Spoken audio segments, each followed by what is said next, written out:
For those of you who are members on the site, I added a little article this week on diet. I'm no diet expert. I have three nutritionists I work with, all Matt, Ashley, and of course Mark, and they're all very bright and they help me in a lot of ways. The most important thing is to declutter what the nutritionists say. Read an article this week about this famous person in Canada. He and his daughter are doing the carnivore diet. Well, and they're having all this magnificent progress. Well, they had been vegan for years, and now they're having progress on carnivore. But what got me thinking about that and why I posted this is that the human body seems to love variation, variety. We all do.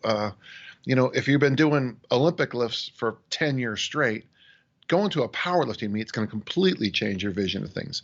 If you're a discus thrower, learning the hammer is going to make you a better discus thrower, and I don't know why. So I wrote an article this week. Basically, I just think it's so simple, and I get this from my people. Every diet says cut out crap sugar, stop eating cardboard carbohydrates. That's carbohydrates in a box or in a bag. Get rid of Frankenstein's monsters fats. Those are fats made in a lab. And generally eat vegetables, okay? Of course, now the carnivore diet, that's only meat, salt, and water. That's a little different. I didn't see bourbon on it, so I couldn't do the diet. What was kind of fun about when I started taking all these lists and comparing them and looking at them is that certain foods seem to come off in every single list. Number one is water. The next one was salmon. The third one was members of the olive family, either olives or olive oil. And the fourth one was coffee. And every so often you'll hear people getting on coffee.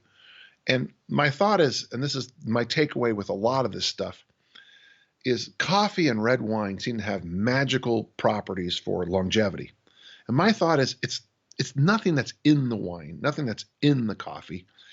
It's the fact that when you're having a bad day, I'll say, hey, come with me. Let's go get a cup of coffee.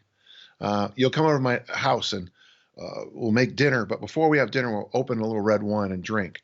See, I think the keys to all the stuff on longevity is the social connections. The word fit comes originally from the Old Nordic, meaning to knit.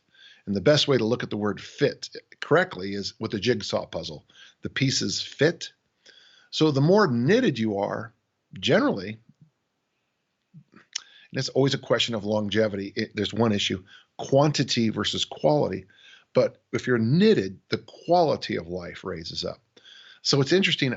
I start talking about diet nutrition, but it almost universally brings me back to what we really need to talk about in this area is we sit around the table, we share stories, we share food, we drink water, we drink coffee, we drink wine, but the idea is that we knit together. So for me, food is always about community. And in a way, if you come to this house, community is always about food. I hope that helps.